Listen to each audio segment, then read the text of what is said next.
Hi, I'm David. I'm a firefighter, EMT with Spencer, and this is our station. So what we'll do is we'll take a little walk around our truck, and then we're going to walk through the ambulance, and we'll walk through one of our other trucks so you can kind of see what we do. You see we've got all of our doors open. This is 1001. This is our main attack truck. So when there is a fire, this is the truck that will always go. So you see we've got all of our air packs for all of our interior firefighters. We've got some of our basic equipment here. Axes are some of our tools we use if we have to break in or destroy some things. And here we've got some of our extra hose equipment. So if we need, in Spencer, we don't have hydrances, so we have to draw water from the creeks, from the ponds, even swimming pools we'll use. So this is some of the stuff that we can use to hook our engine up to get the water so we can put the water on the fire. Over here, this is our, basically this is the intelligence of it. This is our pumper, who's ever driving the truck. This is all of our pump equipment. So this controls the how much water we get and how much we're pushing out. So he's got all of the dials and equipment here to read how much water we have in the tank, how much pressure is going, how much pressure we're suctioning from wherever we're getting the water from, and how much pressure the firefighter is getting at the end of the hose. And you can kind of see up here, this is where we got our basic attack hose lines. So depending on what we're using or what type of fire we have, we will pick the most appropriate line and pull that. And you can kind of see up on top, this rig also has a deck gun.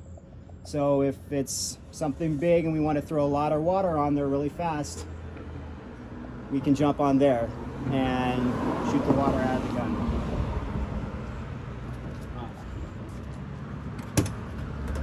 And here's our driver's slot. If I just want to go up and sure. Wow. I'm in the driver's seat. Yeah. So this is where all of our control panels are. We have all of our lights for our lights, sirens, radio traffic with Tioga County. This is one of our little toys that we have, is our thermal imaging camera. Oh, so cool. when we go inside, it will actually tell us if we're looking for, let's say if the fire's, we can't see the fire, but maybe it's in the walls or something, we can use this. Wow. And it will take the temperature, and once it starts loading up, you can kind of see what it will do. That is very cool. Yeah. And actually, and on our air packs, each of the interior firefighters also we have a smaller version of this. Nice. And we'll do the same thing. So you can, don't know how well it'll turn out, but you can check to see it will tell me how hot my hand is. So down at the little bottom it says I'm at 89 degrees. That's really cool. But if you can't see it and the fire's in a wall someplace, it will actually pick up the heat signature from it. So you'll see if there's a spot, if this was on fire but behind the canopy, we could see that there was fire behind there. So that's a nifty little tool. Yeah. I never knew about that. That's cool. Yeah, we've got 2 of these, and then each of our air packs has a small little mini one that we can use, which is kind of nice. Yeah. All right, so here. It's a long ways down.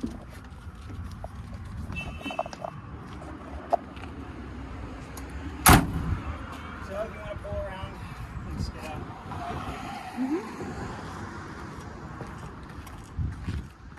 And again, this engine is our main attack. So this will go on at pretty much any well that we go on this will come with this. Wow. Again, same access to the hose lines we have on this side. Usually because the driver's on that side, the firefighter's on this side. So I'll jump out here. I've got all my gear on. I can immediately pull the line, bring it out, and use it for whatever we need. So what kind of training do you need to do for this? You start off with, it's called a basic exterior.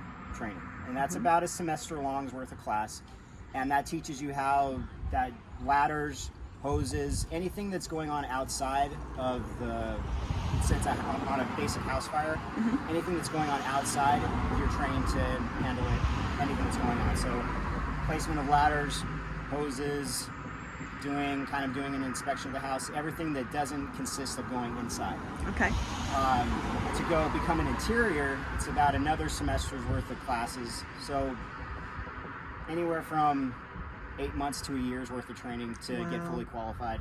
And this is all volunteer for you guys. We are all volunteers. We all have regular jobs. Wow. This is all on extra time. So yeah, it takes about a year to get certified, and then you get your certification, and then you go through. So I would go through Spencer, and then the chiefs would officially confirm me to go, to do whatever job you needed to do. But it's not just. We have plenty of volunteers who they're not firefighters. They don't go inside, but they do drive the trucks. They're pump operators. They can handle, the truck side of things. So there's different. Not every member of the fire department has to be an actual firefighter. We have all sorts of different stuff to do. We have fire police, which kind of do traffic control, stuff like that. So there's lots of different things you can do. This is our roof ladder. It's a basic 12-foot ladder. You can see we've got the rungs here. So what we'll do is, if we need to go on top of a roof, these will pop out, and we can actually hook these. So we'll use our big ladder to get on top. We'll take this one up with us, and we'll actually hook it. So if you have like an A-frame roof, these will hook up onto the A-frame, so we can use that as a stable, safe platform for us to go up and down, depending on the angle of the roof that we need to go. Okay. So we've got the roof ladder, we've got our big 20-foot extension ladder. On our pumper truck, we actually have a 36-foot extension ladder. Okay. Pretty heavy. So, in here we've got, these are our fans. So what we'll use for these is that it's for interior firefighting work. If we want to get air or even suck air out of a structure, these are what we'll use. We'll actually place these at the door of a house, and it will kind of help us control where the fire is going and what we want it to do. We got 2 of those.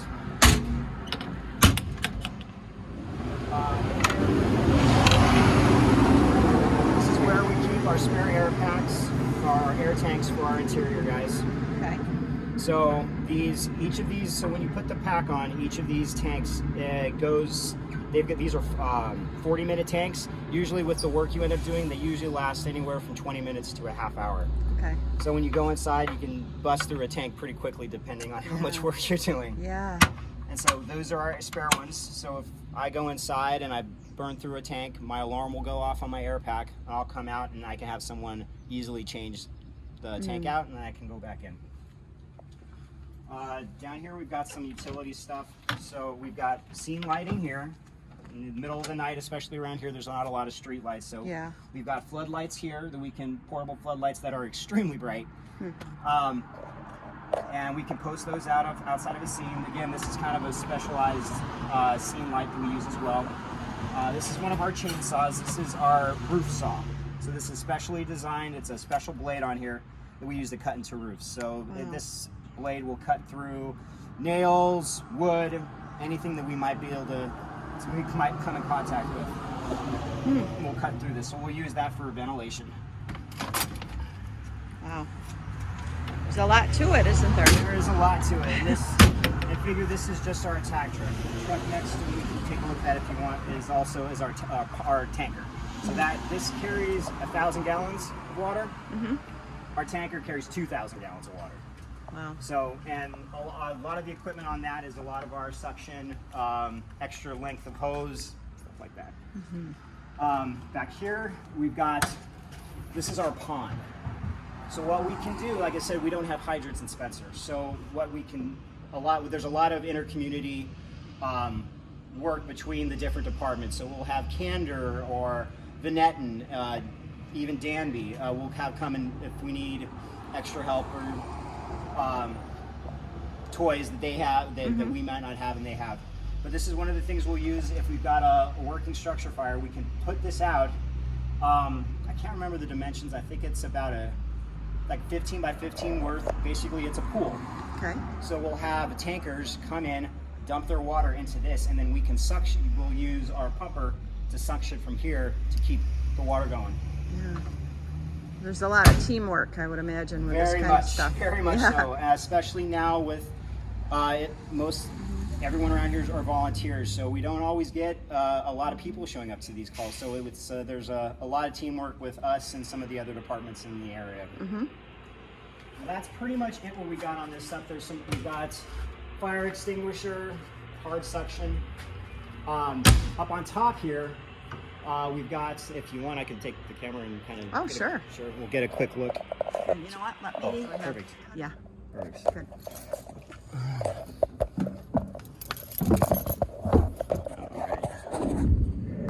This is our big tanker truck. This carries 2,000 gallons worth of water in it. We've got extra ladders, and on the base, on top of here, is we have a whole bunch of very large hose that we use if we need to set a line someplace. Most of the compartments will carry extra suctioning equipment, couplings for the hoses, anything that we need for water supply stuff. That's what this truck is for. Back here in the corner is 1002. This is kind of our back of the tack truck. If we go mutual aid, if another department calls us for extra manpower, whatever they need, that's the truck that we'll take. That is very similar to 1001. Inside they've got air packs, hose, ladders, extrication stuff. It's very similar to the setup we have in 1001. This is one of our new trucks. This is our first responder fire police truck. Inside we carry some basic first aid equipment. So we've got a trauma bag, C-collars if there's a car accident or anything that we need to stabilize stuff. We also carry an AED if someone's having a heart attack. One of our guys can jump in here real quick and sometimes get there quicker than the ambulance can. So Nice.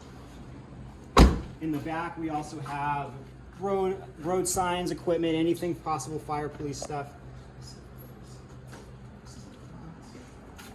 Let me grab the key real quick.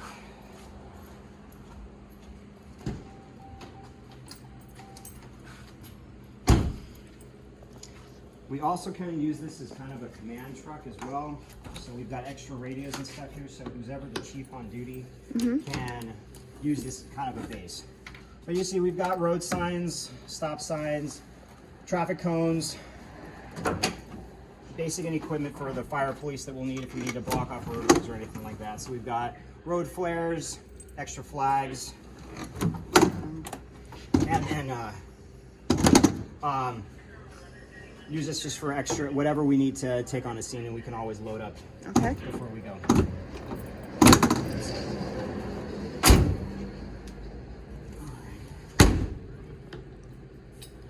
And now, I think what we'll do now is I'll pull 1001 back and open it.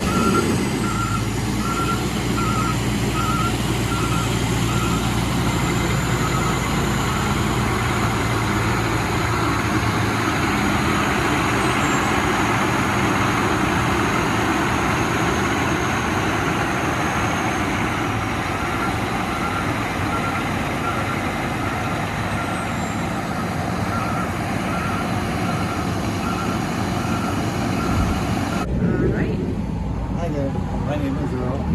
I'm an emergency medical technician for an EMT. That means we've been trained to help people that are having medical sicknesses. When I respond to our ambulance here, you look at the back, it says Spencer Ambulance. You'll see the number 1031. When we are talking to our dispatchers at a wiggle by radio, we always use 1031, that way they know it's Spencer Ambulance, not one of the fire trucks. You'll notice down here, it says New York State Department of Health Certified. That means that every 2 years, people from the state come in, check all our credentials, go through the ambulance to make sure we're carrying all the equipment that we need to have. and that it's up to date, you know, and so forth. I'll give you a little tour around. It's actually pretty simple. In here we have what we call vacuum splints. That's if we have to put somebody has a broken leg or whatnot, we have to put on them. We have safety vests if we're on the highway during an accident. Extra towels, sheets, and blankets. And that's pretty much it.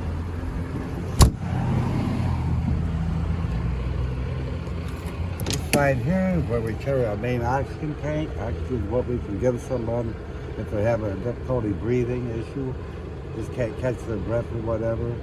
And a couple of other implements here to stabilize a broken leg. And the inside is pretty much like anybody else's car, except we have a radio there that we communicate with. And of course the controls for our emergency lighting and siren and that sort of thing. Okay? Around to the back here, a little bit more storage.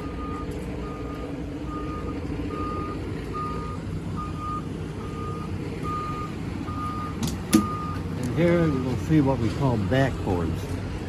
These are, if someone is seriously injured with their back or their neck, we put them on that and keep them still so they don't move around a lot and maybe injure themselves further. Okay. And to look at the inside, where we carry all the fun stuff. If you notice, that machine up there on the cabinet is what we would, some of our technicians can check people's heart with. You can see our cot, and of course all the other little things that we use. We have all kinds of medications that we can give people and the proper equipment to do it with. And that's pretty simple compared to a fire truck. Yeah.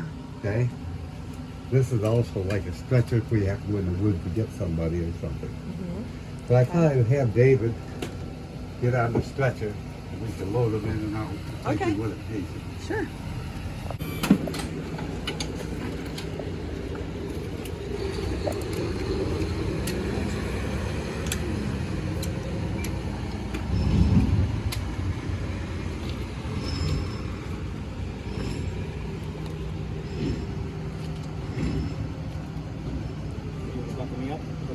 Get right on.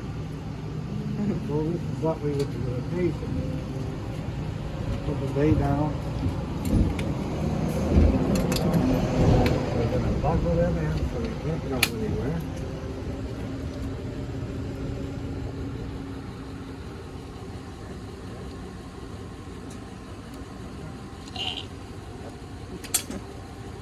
Nice and tight. So this is what we would do if somebody needed to go in the ambulance so that they couldn't fall out. It's nice and safe. Okay. Yeah, lock this up front. Kind of like an elevator, but you're sitting up, sitting down or laying down.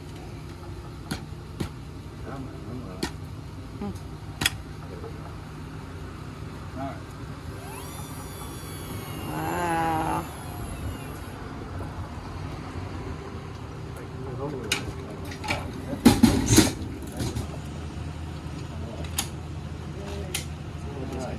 Now we can roll.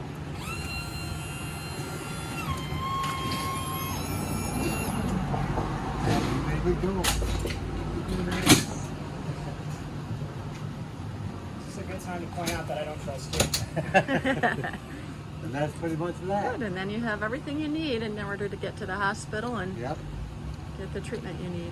I mean, there's a lot of equipment in there, and it'd be kind of crazy to go through it, Oh yeah, you know. but I mean, all the bandaging and yep, oxygen and nice. you name it, it's in there. Yeah, So we're pretty much set up to handle most any emergency. that's great. Okay. We've had the ambulance for 10 years. It's got approximately 100,000 miles on it, and it's taken right around 3,000 patients. Wow. So that's that. Wow, 3,000 patients have Yeah. gone in this ambulance. We average 250 to 300 a year Wow. over a 10-year period, and that's just this age. There's been many animals. That's amazing. We're at the room. Thank you. This is our rescue truck. So this is what we're going to take. It's also kind of one of our primary trucks that we take on any scene. But this one is very specific for if there are car accidents, things like that. This is kind of our rescue vehicle that we're going to take. And we're going to go. You'll see some of the equipment that we've got on here. In here, water, fire extinguishers. We've got extra air packs for our interior guys. It's another one of these cool little tick cameras we've got in here. Also, we have got a stretcher, a scoop stretcher that we can use if someone's out in the woods someplace and we need to get them out. We can use that to move the patients out. Down here, we've got what we call these rescue jacks. There's a car accident, and let's say a vehicle is on its side or it's upside down. We use these guys to actually stabilize the car before we start doing any work on it.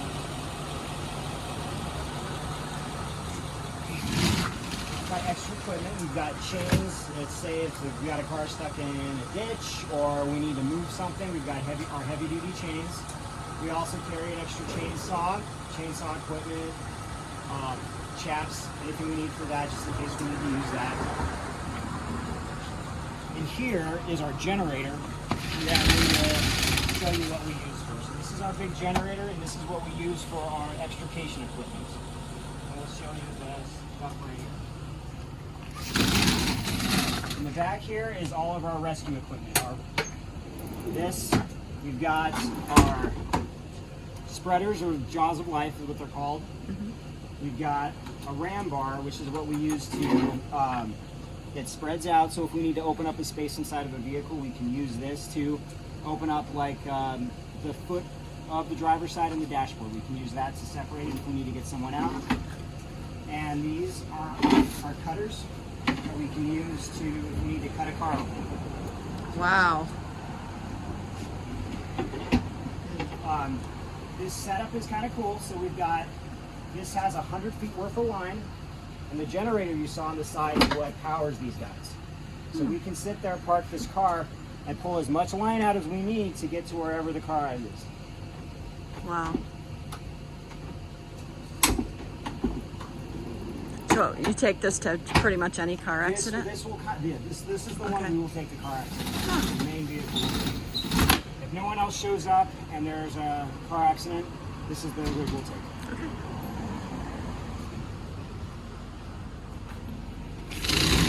Here on the side, got stuff for if there's fuel spills, oil, anything like that. We've got our sand here to kind of help clean that stuff up.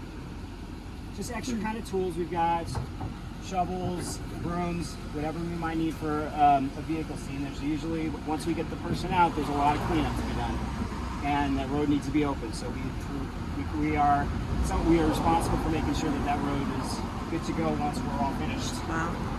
We've got some of our more extrication equipment.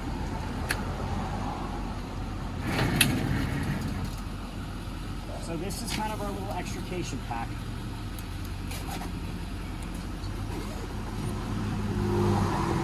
These are some of the tools we use to get inside of a patient. So we've got extra saws here. We also got a nifty little tool here. This is what we'll use if we need to break into a windshield. Wow. So we use the tip of this to break in, and it comes with a saw that we use to cut the windshield.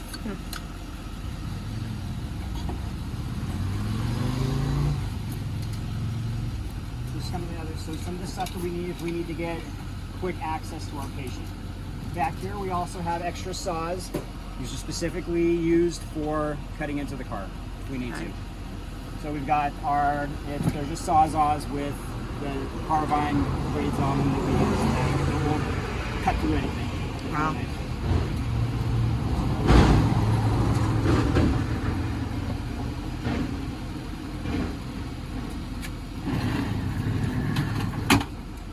We've got extra rope here, just in case we need to do any patient rescue. We need to, if they're down a ditch or something like that, we can use this as rope rescue equipment. Okay. And here, we also have a gas-based generator. This is also our portable rescue, we use for rescue tools. We have another whole set of jaws, cutters, and spreaders in here. If the vehicle is off the roadway, we can get access maybe with the power lines. We can carry these in, we can get them out this way. Very good. Down here we have our road chucks. So what will help use to stabilize the car. So if we need to lift up a little bit, we can use this to kind of keep the car steady before we start working on it.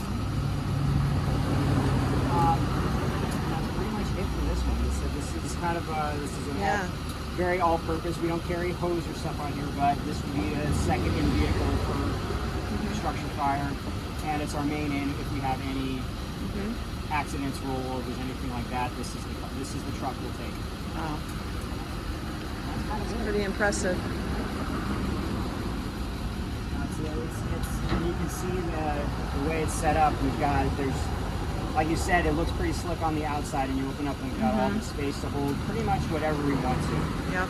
This truck's nice because we can, if we feel like we need to change something out, we've got plenty of space to play around with and stuff. And you have to be super organized so everybody knows right where everything is all the time. Organized, and a lot of times it's very chaotic, so you have to be able to think outside the box, and especially this truck is very good at got the tools we need if we need to come up with something. Great. I'm not from here, I'm from California, and I thought I had a friend of the family who was a captain for one of the fire departments out there. It sounded like a cool job. Oh. And that's when I got into it. I went and got my EMT, and I started working as an EMT paramedic out in California. Came out here and I started volunteering. So it's, I think it's fun. As far as what you can do, these are us. Most 90% of the fire departments around here are community-based volunteer. There's always something that anybody can do. Most of us are itching for help, for anyone who's willing to come, even if it's just to show up for a pancake breakfast or a parade. If you are interested, go talk to your local fire department. They will find something for you to do. You don't necessarily have to be trained to go inside of a fire. There's all sorts of stuff that we need help with. Yep. Sometimes even it's helping with fundraising and spreading the word. It can be the little things like that. Wearing a T-shirt that says "Support us," you know. Exactly. Or there's always something for you to do. Local us, we will always find. We will not say no. Yeah. Especially if you're willing to help, and if you want to be a part of it, that is awesome. Well, we know you've come to Lions Camp Badger for I don't even know how many years. Yeah, we always have fun coming up to campus. It's kind of disappointing we couldn't make it up this year and break the hoses out and you get to shoot the balls off the cones. But they love doing that. But this is great because they get to see where you are most of the year. This is home base for us. So. Yeah, thank you so much for doing this, and we hope to see you next year. Hopefully, we'll be back on the regular track next year. So we'll be able to come up and play around with the kids. Awesome. Thanks so much, Dave. You're very welcome. Thank you. Thank you, Earl. Say thank you, Earl. All right.